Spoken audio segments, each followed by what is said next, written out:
Ready? I'm Director of the Office for Diversity, Literacy, and Outreach Services. And our office supports library and information science workers in creating responsible and all-inclusive spaces that serve and represent the entire community.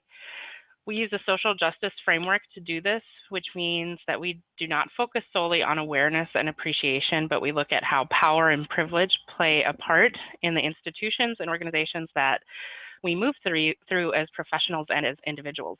And so understanding and being able to identify microaggressions and how they impact people, whether that be our colleagues, our communities, our patrons, is an important part of this work. So that's what we're going to walk through in the course of the next hour.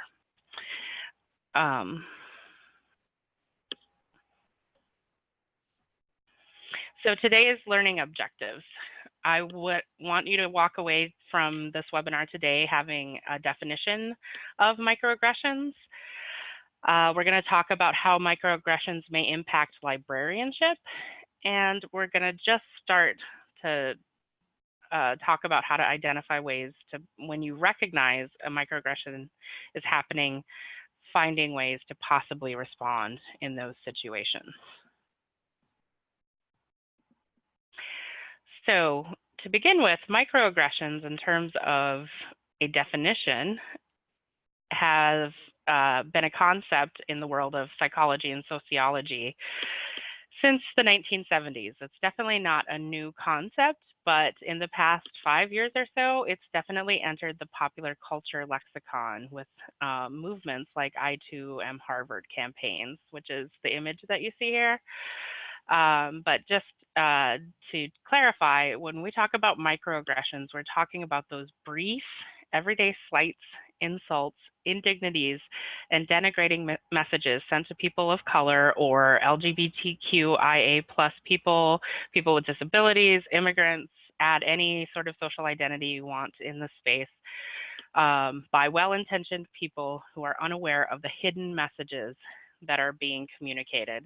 So the I Too Am Harvard is actually a campaign, I believe it was back in 2014 that this campaign came out, and you may have seen it duplicated at other universities, but it's basically students of color in particular at different universities using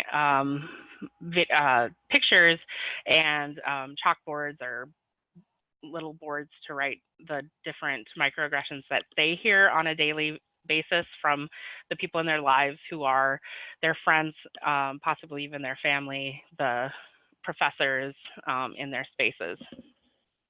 So trying to really bring light to these are the things that we're hearing every day. Dr. Daryl Wing Su from Columbia University, he's been writing about microaggressions for many years, and much of what I'm going to be going over today comes from his scholarship in particular on the subject. So he's definitely not the only person talking about it, but I want to share that that's where the model and framework that we're using today is coming from. Microaggressions are not limited to race. As I mentioned in the definition, they occur across many identities, whether it's gender, ability, LGBTQIA+ identities, race, it can be national origin, class, so on. So it's important to understand intersectionality in this work, the idea that we all possess many identities. So it's possible to both be discriminated against and still hold privilege. So everyone is, the message, what we're really trying to say here is it's possible for you to experience microaggressions, but it's also possible for you to be imparting microaggressions onto others because we all hold privilege in different spaces. So for example, I am Lakota, which means I'm faced most often with microaggressions around race and ethnicity. However, I am also a cisgender heterosexual woman. So I hold privilege in terms of that identity. So I need to always be aware of those identities and where I don't hold privilege and where I do, because that's how we begin to change the way that we think about microaggressions and how to respond to them. So we're going to just jump right into talking through exactly what some examples of microaggressions look like. So most often we think of microaggressions in comments. So comments like "stop crying" or "acting like a girl" is something that people may have heard throughout their childhood, growing up years.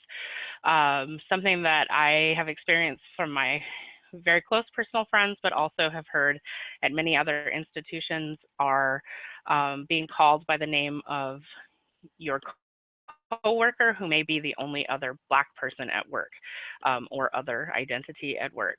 And then when we use phrases like "that's so ghetto" as often seen as sort of a flippant or casual remark, if we really think about the implications of what that is, the message that's being sent there, that can be more damaging than is intended.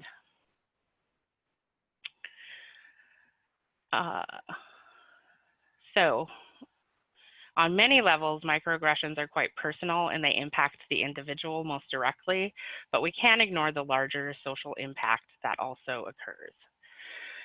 So we also want to recognize the reality of overt and deliberate acts of bigotry.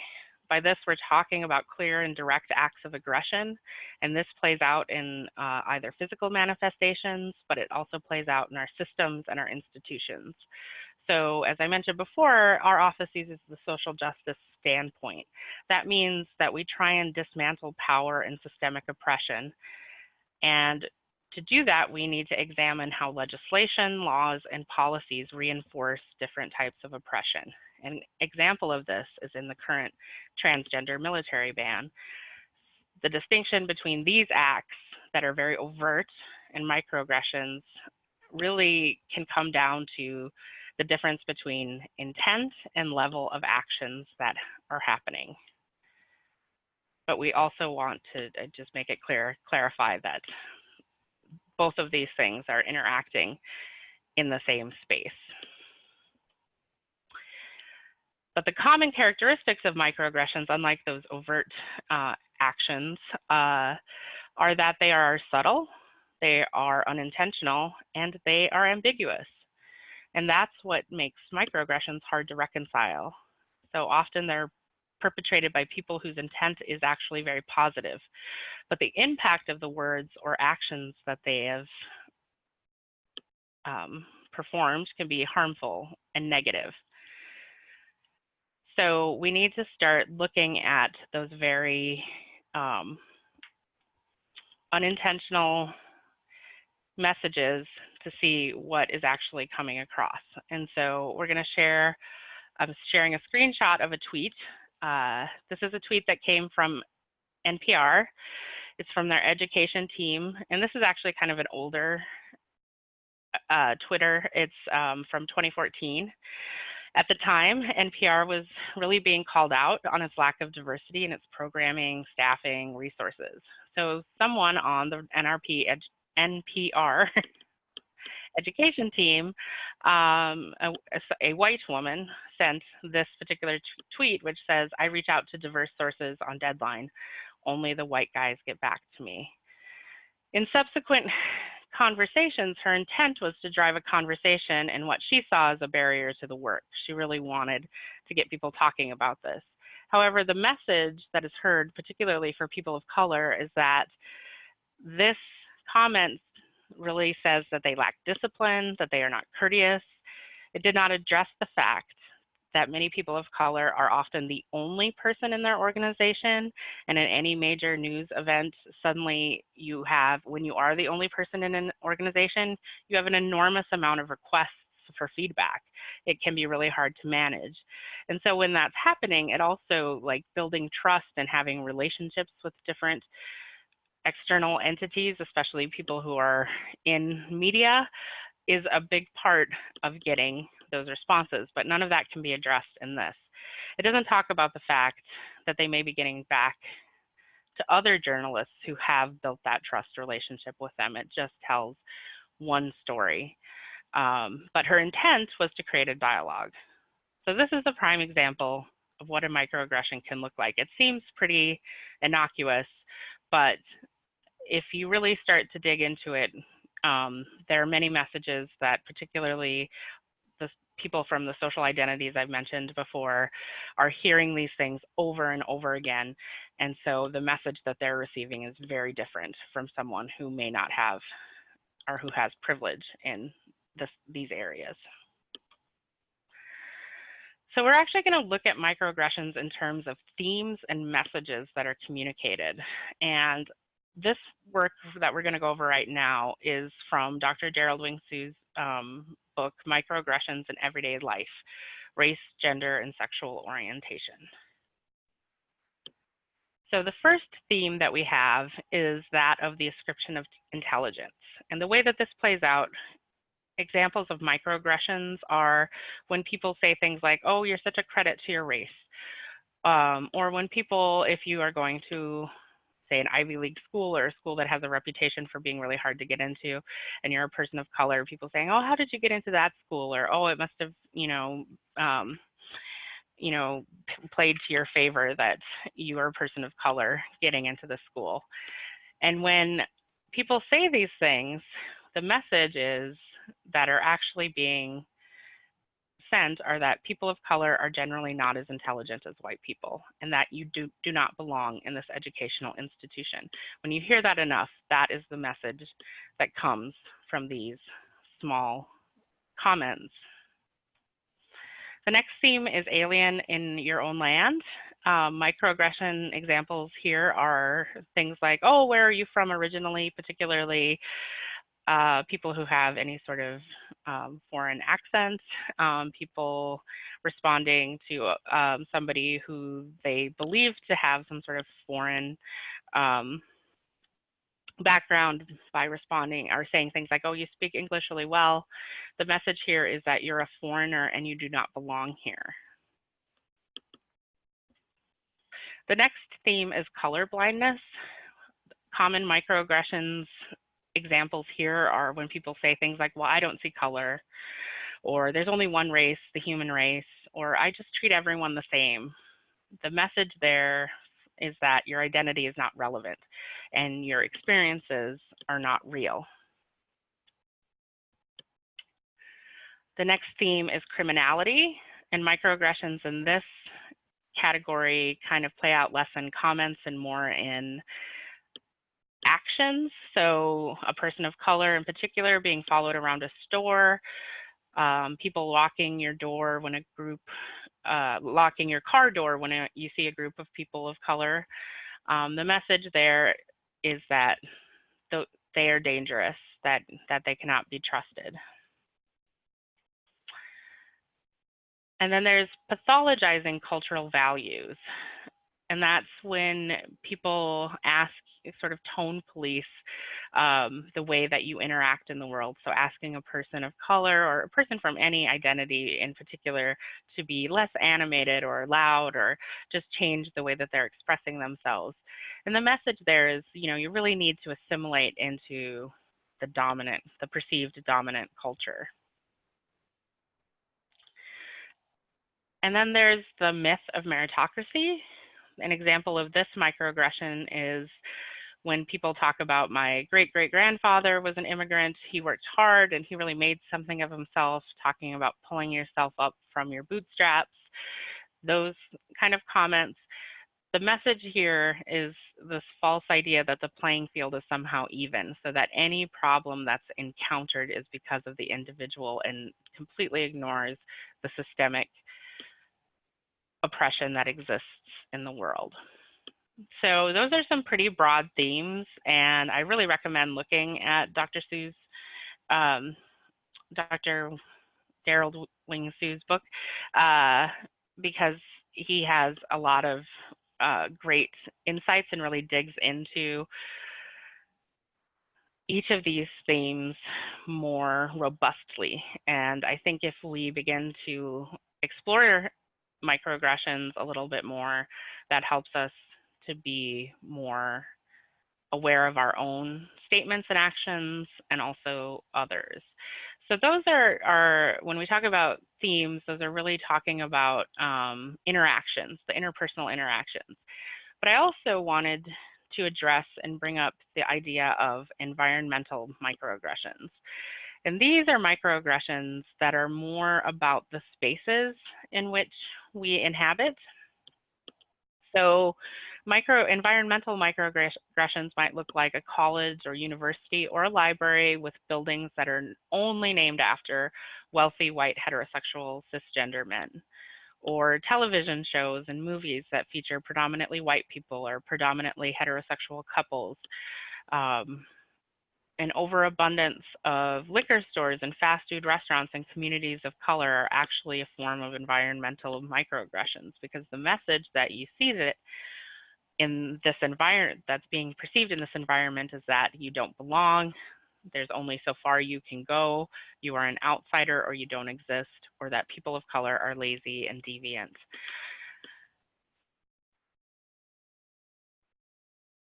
So these are more apparent in systems and institutions. We also need to be paying attention to that.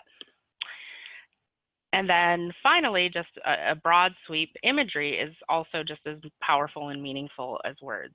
So when we see and even celebrate images that are stereotypical and or demeaning, the message is one of dismissive attitudes.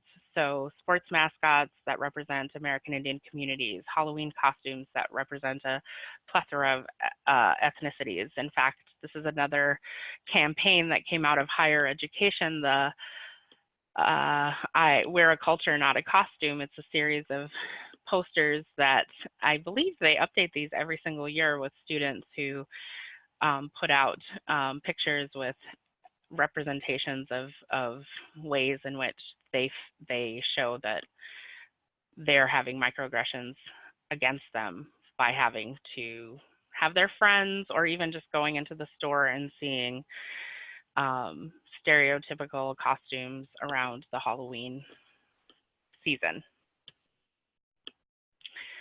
So that's the overarching structure of microaggressions in the world. Next, I'm going to shift us over to microaggressions in libraries. So microaggressions in libraries, there's more and more research coming out in this area, but one of the articles that I think is really impactful, and one of the first that really did a study to explore in libraries how racial microaggressions play out, is by Jana Alabi. It's from the Journal of Academic Librarianship. Racial microaggressions in academic libraries, results of minority and non-minority librarians.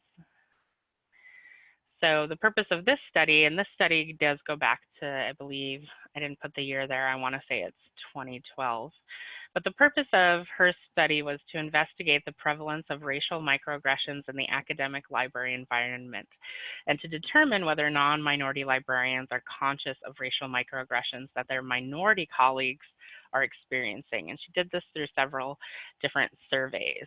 And so the results that we see from this is that non-minority staff are definitely less likely to experience microaggressions in the workplace, and we're less likely to observe microaggressions happening in the library.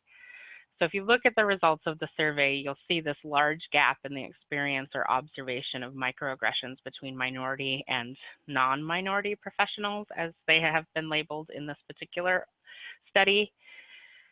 So when we think about why knowing about microaggressions is helpful in our work in terms of our relationship with patrons, we also need to remember that within the profession and with colleagues, these issues are also firmly rooted. So my office works quite a bit on recruitment and retention of librarians of color, and we have seen some progress in our efforts to recruit. We've definitely felt we've had some success in that area. We still have a ways to go, but what we're also discovering is that what's even harder is retaining library workers of color, because often we hear over and over again that microaggressions play a big part in this, and that is why we need to build awareness of these frames, not only for serving communities, but for serving our profession at large. So being aware and beginning to figure out how to take actions. And the way that we do that is really by taking opportunities like this, webinars, to learn about what when we hear this term microaggressions, which you do hear more often in even just popular culture these days, what does that actually mean, and how is it playing out in different spaces? And I think that the best way, besides looking at research, is to really start to dig in and share stories about individuals. So there are a couple of websites that actually exist that I wanted to point out. One is microaggressions.com, which is just a general microaggression site, and the other is listmicroaggressions.com, which is focused solely on the library and information science world. So microaggressions.com, it's a site, it's a Tumblr site where people submit their experience with microaggressions. Anybody can submit. It was developed by Columbia University as a way to demonstrate how power and privilege play out in subtle and intentional ways. And in fact, Vivian Liu from Columbia University stated about the microaggressions.com project is that they thought it was important to show that both marginalization and identity consciousness do not come from thin air. They're formed from structures of power and privilege that are both very personal and hard to see.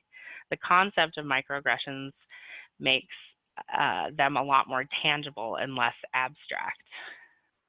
List Microaggressions does a very similar thing for those working in libraries, archives, and information fields. So they can share their experiences within the profession. And this space aims to identify, acknowledge, and overcome microaggressions that continue to exist in our profession and are the real lived experiences of list professionals from marginalized communities today. So we're going to shift gears a little bit. We've kind of given you the definition. We've looked at ways for you to see how it impacts the profession in particular. But once you begin to understand microaggressions, really the next step is to think about how to address them or recognize them. And this really requires some self-reflection, some self-awareness, and some humility. And I definitely have some thoughts that we're going to share with you about ways to start addressing microaggressions, but I want to make sure everybody knows that these are not foolproof and these are not the only ways for you to address microaggressions, but they are some ways that we hope that you consider as you begin to learn more about recognizing and addressing microaggressions. So first, why do we even need to address them? I think that's something that needs to be clear in our minds. So research shows that people experiencing microaggressions feel that they create a hostile and invalidating climate. And if we know that is the impact of microaggressions over time, then we need to be willing to explore ways to disrupt that status quo. At the same time, we also need to recognize the risk that may come into play when we challenge what have really become cultural norms. So you will find that you may miss an opportunity to speak up, but what we're asking is, instead of focusing on a missed opportunity, to take those moments, and we encourage you to do some self-reflection on an event, because that is going to help you when the next incident arises, and they will. And after reflecting on a situation, it's much easier to address it the next time that it comes around. But we do know from the research from Dr. Daryl Wing-Sue that microaggressions create a hostile and invalidating climate for people of color, for people from the LGBTQIA+, for people with disabilities, once again, from many of the marginalized social identities that exist. It saps their spiritual and psychic energies, and their cumulative nature can result in depression, frustration, anger, rage, loss of self-esteem, anxiety, and so on. So, things to think about, reflections and considerations. There are 3 questions that we kind of encourage people to think about when it comes to microaggressions. If you are in the moment, think about what kind of risk are you taking if you speak up? Who's in the room? What's the power dynamic? What kind of privilege do you have, or what kind of privilege do you not have? Thinking about having a sense of what you want to achieve if you are going to speak up about microaggressions is really important. And we'll talk a little bit about what that might look like. And then finally, do you feel safe from physical or emotional abuse of any kind? The expectation here is not to stop and ask yourself these questions literally every time something happens, but to consider these questions before anything happens. So reflecting and thinking, whether that's through research or journaling or dialogue or book groups, there's many ways for you to start really thinking and reflecting on these questions. Think about spaces where you feel safe pushing back on a comment or an interaction with a colleague. Think about where your power and privilege lie. And it is in those spaces that we really encourage you to speak up, because that is where those actions are needed. And it's scary. We don't want to sugarcoat it and make it, like I said, there's no perfect response, but any sort of conflict is also scary. But if you think through these questions, if you reflect on these, not only will you be able to respond more quickly, you also know you can come back to the issue again and again and reflect and find a different way to approach it. And you also hopefully remember that you don't have to respond in every moment. In social justice work, we need to care for ourselves as much as we care for each other. And sometimes that means you walk away and not engage in the moment. However, if you always refrain from engaging, nothing changes. So one way to become more comfortable and be more effective when you speak up, once again, is to consider these questions and to think about different ways to push back. And here are some ways that we have used or have seen be pretty effective. Model the behavior that you want to address. So thinking about, in those reflection questions, what is your goal? We encourage the goal to be about education. It's not about, we don't encourage people not to think about it in terms of winning a point or making someone feel bad or wrong or to feel superior over someone. It's really, hopefully the goal is about opening a dialogue and helping someone understand something from a different perspective.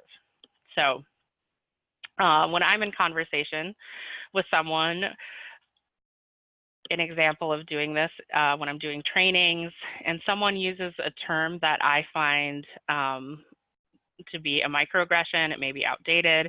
I don't necessarily stop everything and point out, like, this is exactly where, you went wrong in this discussion. Instead, I make it a point to follow up my response with more inclusive language and just keep repeating that. So if someone refers to someone, for example, being homeless, I will intentionally use the phrase people experiencing homelessness over and over, because this is person first language that recognizes that for someone experiencing homelessness, it is a situation and not an identity, and definitely not a soul identity. And so thinking about just being in a space and modeling the way that you want people to shift the way that they're talking about something, that can be very powerful. Focus on the event and not the person. So we're going to share this little 3-minute YouTube video from Jay Smooth. And Jay Smooth is a social justice advocate and a hip hop DJ. He created this video back in 2008. It has well over 1 million views. And it's a great example of how to start to reframe a conversation. And we're going to see.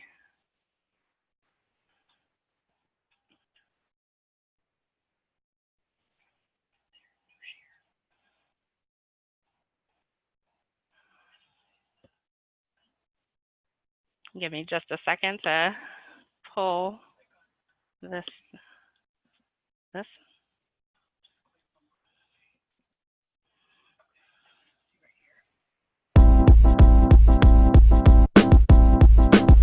Race, The final frontier. No matter what channel you watch, no matter what feed you aggregate, it seems like everybody everywhere is talking about race right now. And when everybody everywhere is talking about race, that means sooner or later you're gonna have to tell somebody that they said something that sounded racist. So you need to be ready and have a plan in place for how to approach the inevitable "that sounded racist" conversation. And I'm going to tell you how to do that. The most important thing that you've got to do is remember the difference between the "what they did" conversation and the "what they are" conversation. Those are two totally different conversations, and you need to make sure that you pick the right one. The "what they did" conversation focuses strictly on the person's words and actions and explaining why what they did and what they said was unacceptable. This is also known as the "that thing you said was racist" conversation, and that's the conversation that you want to have. The "what they are" conversation, on the other hand, takes things one step further and uses what they did and what they said to draw conclusions about what kind of person they are. This is also known as the "I think you are a racist" conversation. This is the conversation you don't want to have, because that conversation takes us away from the facts of what they did and the speculation about their motives and intentions, and those are things you can only guess at, you can't ever prove, and that makes it way too easy for them to derail your whole argument. And that is the part that's crucial to understand. When you say, "I think he's a racist," that's not a bad move because you might be wrong. That's a bad move because you might be right. Because if that dude really is racist, you want to make sure you hold him accountable and don't let him off easy. And even though intuitively it feels like the hardest way to hit him is just run up on him and say, "I think your ass is racist," when you handle it that way, you're actually letting him off easy, because you're setting up a conversation that's way too simple for him to derail and duck out of. Just think about how this plays out every time a politician or a celebrity gets caught out there. It always starts out as a "what they did" conversation, but as soon as the celebrity and their defenders get on camera, they start doing judo flips and switching it into a "what they are" conversation. "I have known this person for years, and I know for a fact that they are not a racist, and how dare you claim to know what's inside their soul just because they made one little joke about watermelon tap dancing and going back to Africa." And then you try and explain that we don't need to see inside their soul to know that they shouldn't have said all that about the watermelon, and you try to focus on the facts of the situation, but by then it's too late, because the "what they are" conversation is a rhetorical Bermuda Triangle where everything drowns in a sea of empty posturing until somebody just blames it all on hip-hop and we forget the whole thing ever happened. Don't let this happen to you. When somebody picks my pocket, I'm not going to be chasing him down so I can figure out whether he feels like he's a thief deep down in his heart. I'm going to be chasing him down so I can get my wallet back. I don't care what he is, but I need to hold him accountable for what he did. And that's how we need to approach these conversations about race. Treat them like they took your wallet and focus on the part that matters, holding each person accountable for the impact of their words and actions. I don't care what you are. I care about what you did.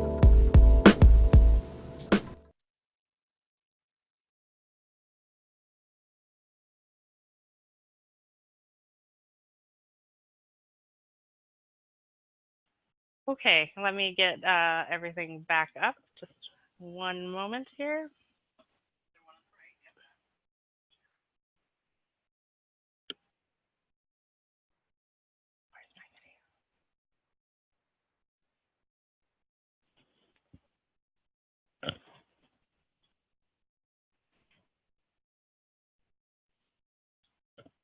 Okay. Oops.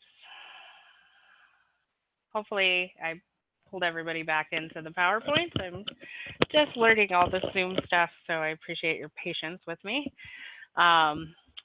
Yes, that's a video that we have used in different trainings and is a great model of a way to hold this conversation or to push back on people. Of course, once again, and in fact, if you Google Jay Smooth, he has a lot of videos, but he also has a TED Talk where he talks about people who've tried this approach and who have not had success. But I think it's like a sound, logical way to think about what we want to accomplish. And so I don't think that that means, even though some people have not had success, that we don't try and focus things in that way.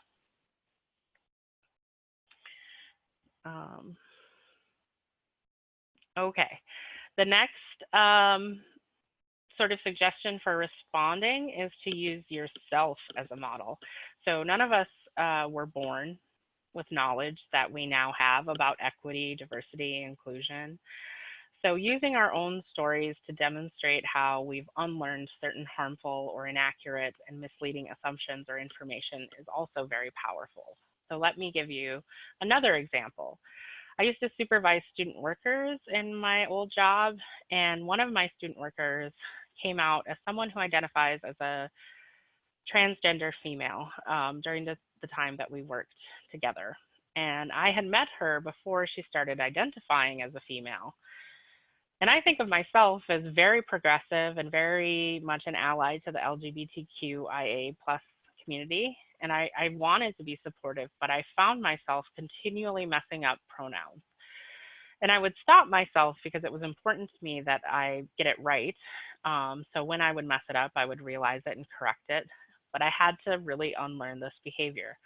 And I worked hard to change that. However, I also had to realize that my intentions did not erase the fact that I caused harm to this person who I respected and cared about. I'm not perfect, but I have learned to try and avoid using gendered pronouns altogether now. And I have been made aware of and worked through some of those situations, especially with somebody who I did have a relationship with. However, I know that there are many times that I probably made that same mistake for people I didn't know very well. And I also need to acknowledge that that was something I needed to unlearn and be responsible for. And then finally, reframing the reframing the narrative. Much, it's very similar to what Jay Smooth is talking about. Starting to think about if we look at the themes that I just introduced to you, and we know what some common microaggressions are, then thinking about ways to reframe those conversations before they happen makes it a much smoother interaction. So if we take, for example, one of the microaggressions that we saw, the I don't see color or I treat everyone the same, really thinking about how do I reframe that in a way to get you to see a different perspective. And maybe a reframe of that is that people have different needs and experiences. And we talk a lot about needing to move from an equality model that treats everyone the same to an equity model that takes into account people's needs in our responses.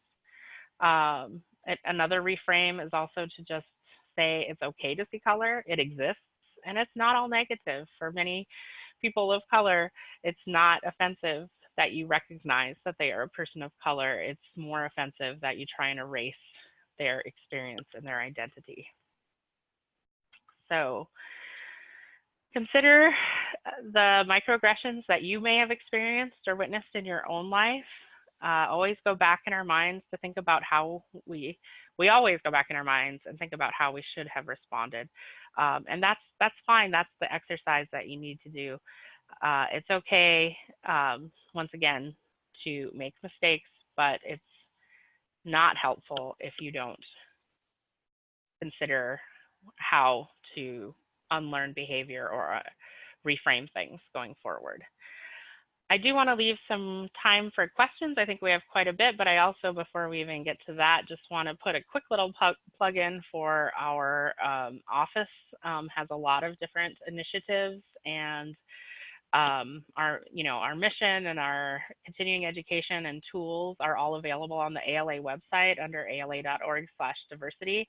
We encourage everyone to explore and also contribute, and let us know what is needed as we help support moving social justice framework into improving the library profession.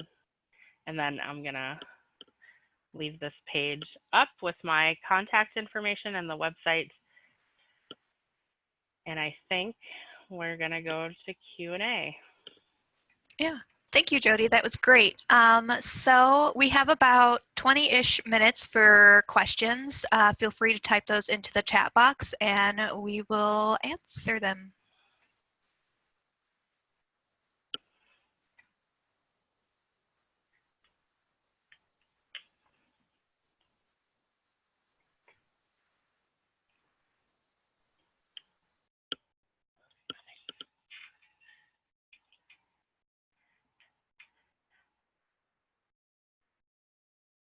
It's a very quiet group today. It is very quiet. That's okay. It's a lot of information that I just threw at you. You know, the main point that we always say, especially with our introductory workshops, is these are just, you know, getting you started in learning more about these things. Yeah, a lot of people are saying thank you. So one person is wondering what the name of the DJ with the YouTube video was again. Oh, Jay Smooth. Jay Smooth. And then Susan is wondering, how do you move forward with someone you have done at microaggression in the past? You know, I certainly, every situation is different, especially if it's like a personal relationship. I think that something that is important to think about when we realize that we've caused harm, we want to make it better, but sometimes in our actions of making it better, we center the whole thing on ourselves and how we feel about it.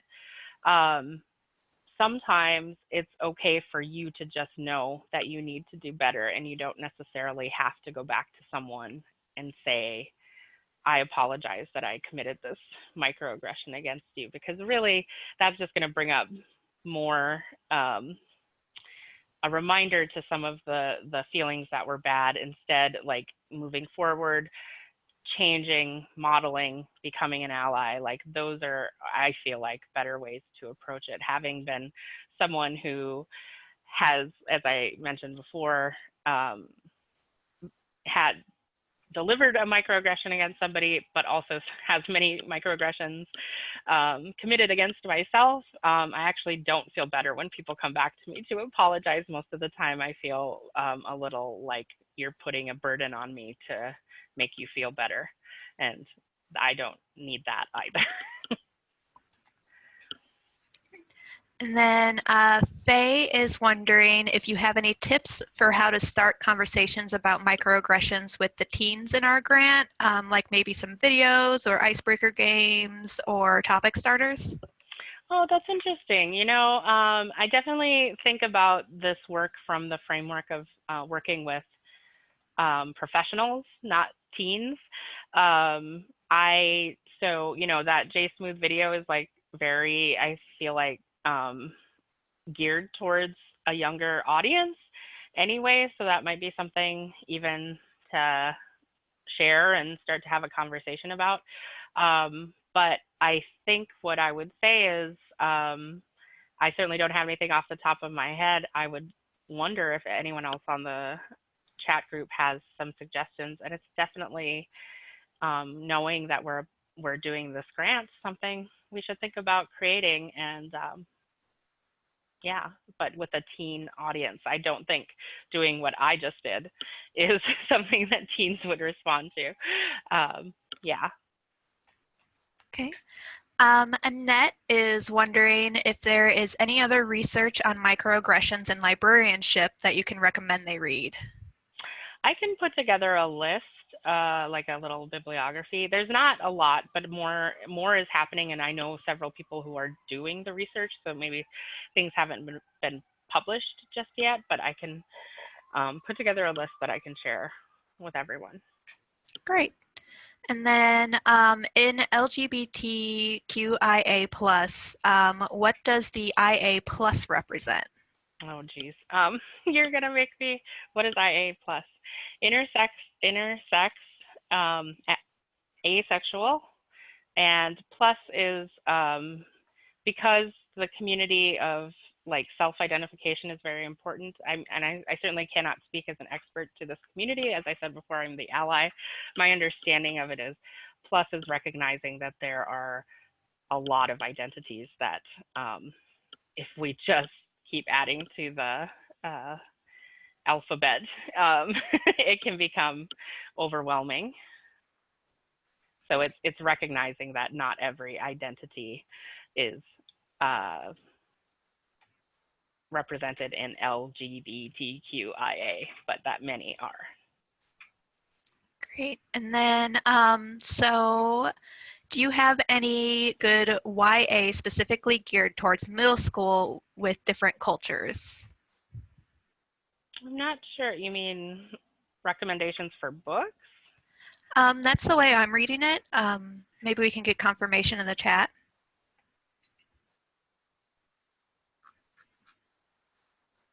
I mean, once again, that's I could probably point you to, you know, our YALSA has a it has an app, but it also has a site that we're partners with both our award-winning books, our diverse books, and we actually have included book lists from like the American Indian Library Association, the Asian Pacific American Library Association. So that's a resource where you can explore at least award-winning titles that have diversity. Once again, like that's not an area that our office in particular focuses on, because we are more about training professionals and not doing the on-the-ground young adult services. Yeah, that would be great. The books is what they were looking for. So the next question is, what is the best way to share this information with our staff and colleagues? I think, you know, if you start to do some research, you're going to find, as I said, all of these concepts that I talked about, they've been around for a long time. You know, in the 1970s, they probably were being talked about before that, but maybe not using the word microaggression. But they've really hit the popular culture. So just do some searches for TED Talks, BuzzFeed videos that are pretty quick and get at some of the basics of what microaggressions are, and they're a good way to start a conversation. Like share those with your colleagues and be like, hey, can we watch this and maybe discuss this concept and what we need to do to learn more. You know, we do longer trainings, and there are many people who do more training and dig even deeper into microaggressions. So if you're in a position where you can either recommend or commit to doing more education, then that is one way to bring this in and say, I think this would be really helpful for our colleagues at the library to understand. It is one piece of the big, as I said, social justice framework. It's one piece we need to understand, but it's also not the only thing that should be the focus. Great. And then, so one person's middle school population is very loud and energetic, using slang and negative word choices. Do you have any advice on engagement rather than direct confrontation with them? Well, I guess that is a harder thing. Like there's so much that I have questions about the space, who you are, who's confronting them, like what is your identity, you know, like there are so many pieces that play into the dynamics of how to respond to a particular group that I certainly could not answer that quickly on this type of a platform. But it is something that if you are really struggling with, I would encourage you to reach out. You send me an email, give me a phone call, and so we can really figure out the context of what it is you're trying to accomplish, and get a sense of who's in the room and where the power lies. Great. And then, can a microaggression be nonverbal? Absolutely, and that's kind of what I was getting at with all of the like environmental microaggressions, but also if you remember going back to the themes, I did focus more on comments. If you look at the book, he does talk more about actions, but under the theme of criminality, I talked about those are not comments that are being made, but they're actions, somebody following a person of color around. So absolutely microaggressions can be not nonverbal. Great. And then how do we move to jettisoning the idea of removing the racial hierarchy the mission of the Kellogg Foundation if not seeing color is considered a microaggression? Can you repeat that one? That was yeah, this one was a little bit.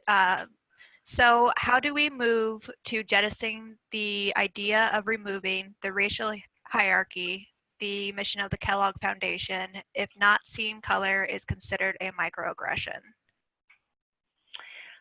I think that we need to recognize that there's a lot of nuance to all of what Kellogg is talking about when they're talking about jettisoning the idea of a hierarchy of human value. That doesn't mean we erase the reality of people. So it kind of gets back to the reason that micro is considered a microaggression is because it is erasing not just the bad stuff, but the good stuff that people experience. It's trying to lump everything into one.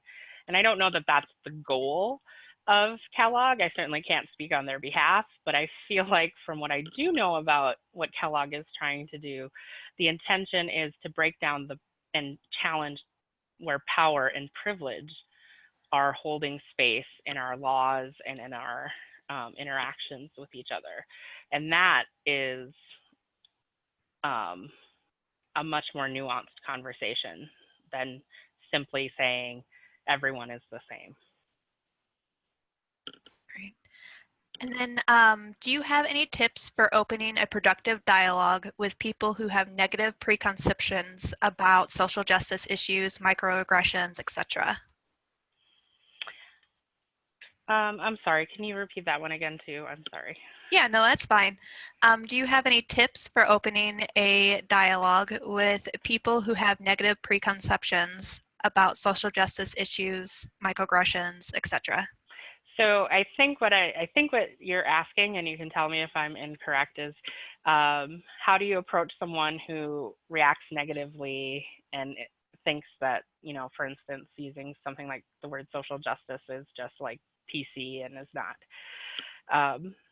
And they are bristling against this work.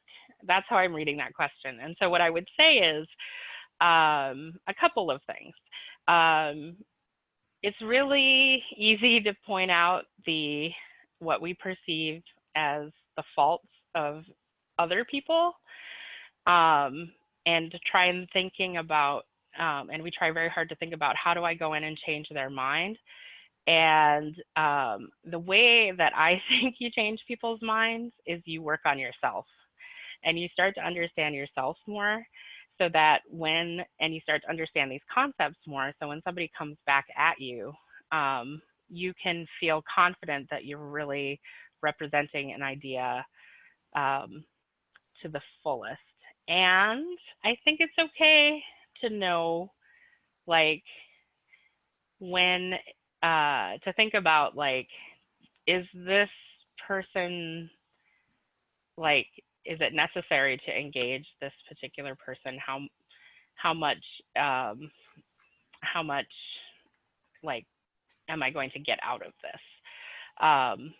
But I definitely think it's more about sharing your stories, much like what happens with the racial healing circles. Like, I think people are very quick to, not everyone, of course, you're all here and we all support this, but having people experience a racial healing circle, which is really about sharing your stories and showing your humanity, sharing your humanity with others. And I think that that's a great way, instead of to be like, let's really discuss the academic or sociological ramifications of these issues, because there's a human part of it that also should be nurtured.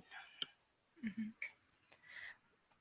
So I'm going to try to synthesize this one, and I apologize if I'm not getting your intent behind it. Feel free to correct me in the chat. So for African American vernacular English, someone has a colleague who is correcting speech patterns, and can this be seen as a microaggression? So somebody is watching someone correct people of color, African American people in their language? Is that what the question is? I Or believe so. Yes. Yes, that is a microaggression. Okay. I think maybe also what they were trying to get at is how to maybe steer the colleague away from doing that. Well, I think all of the things I talked about at the end of think about what is it you want to achieve, how do you want to achieve it, start to explore ways to reframe things. You know, when you're in those spaces, if you are the one who has privilege and can push back, once again, think of modeling behavior that you are trying to get someone to change. Can be more effective than challenging a person, because it's really hard. I mean, as human beings, it doesn't matter if you're completely in the wrong or right. When somebody tells you you're doing something wrong, your gut reaction is, I am angry at the situation, and then nothing is learned because your defenses go up. And so it's not that we don't challenge people, but try and challenge people in a more strategic way.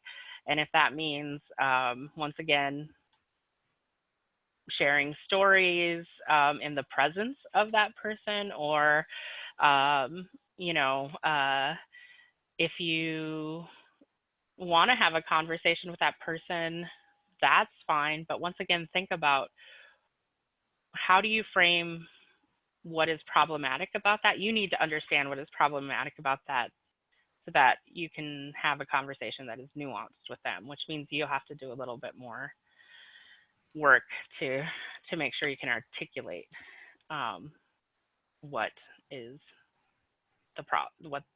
their interaction or their microaggression, how that might be impacting others. Great. I think we have time for one more question. So if we didn't get to your question during this part, feel free to either email Jody directly. Her email is on the screen, or you could send an email to the listserv, and we will answer you there. So the last question is, someone sometimes feels like they're letting a student down by not addressing a microaggression. Should they follow up with the student who is negatively affected? You know, that's a tough one too, because once again, there's so many pieces that it's hard, you know, knowing who's in the room, knowing the setting, knowing, you know, I'm happy to talk through the situations.